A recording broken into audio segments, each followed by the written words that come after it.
आज हम आपको रिज़्क की फराखी का एक ऐसा वजीफ़ा बताएंगे जितनी भी माल और दौलत के हवाले से परेशानियां हैं ख़त्म हो जाएंगी।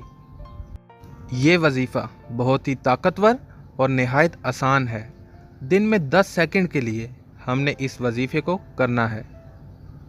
आज का पहला वजीफ़ा नहायत ही आसान है, इसको तवज्जो के साथ समझ लेना है।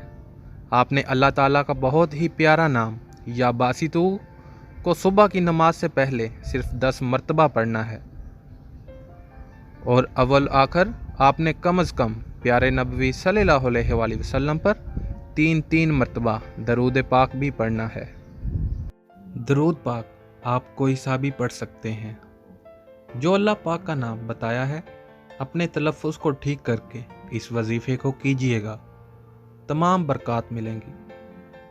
फिर हाथ पर फूंक कर अपने चेहरे पर फेर देना है। जो इंसान भी इस अमल को जैसे बताया गया वैसे करेगा, उसे मखलूक से सवाल करने की कभी ज़रूरत नहीं पड़ेगी। तंग दुस्ती का ये वजीफ़ा दायमी इलाज है। अल्लाह पाक की रहमत से बाउम्मीद होकर करना है। दूसरे अमल की तरफ बढ़ेंगे।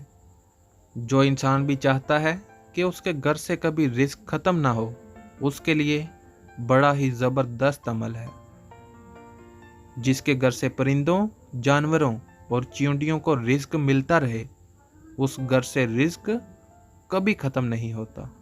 यही वजह है कि इस दुनिया के इंसान ने अपने खालिक व हकीकी मालिक के वजूद को देखा तो नहीं, लेकिन इसके बावजूद जब कभी उसकी ज़िंदगी में कोई खुशगवार वाक़या पेश आता है तो अमूमन जबीने इंसानी में सजदाए शुक्र मचलने लगता है और जी चाहता है कि इस अनदेखी गैबी हस्ती का शुक्र अदा करे।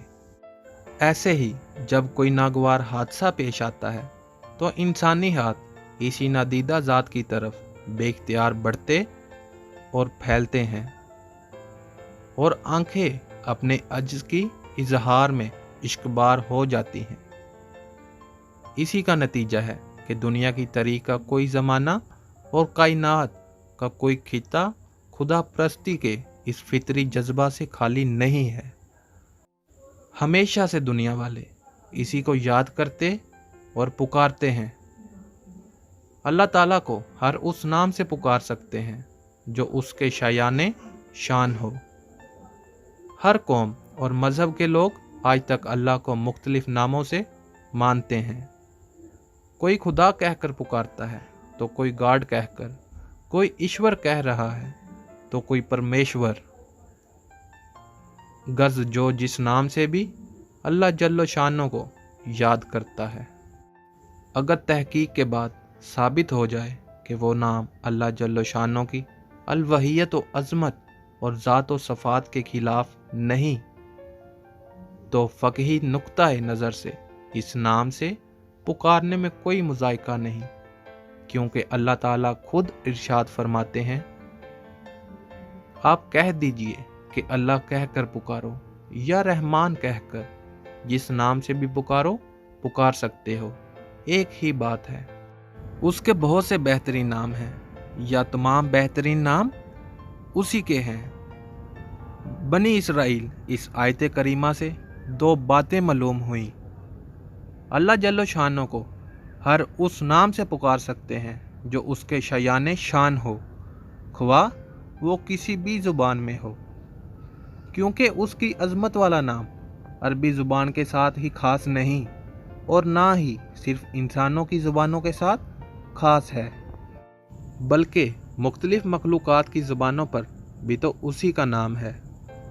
अगर होश से सुना जाए तो पत्तों और कलियों की सरसराहट, परिंदों और चिड़ियों की चहचहाहट में अल्लाह अल्लाह की आवाज़ आती है। बनी इसराइल फरमाते हैं, जिसका मतलब ये है कि और कोई चीज़ ऐसी नहीं है जो उसकी हमद के साथ तस्बीह ना कर रही हो। मालूम हुआ हर मखलूक उसको पुकारती है और पुकार सकती है।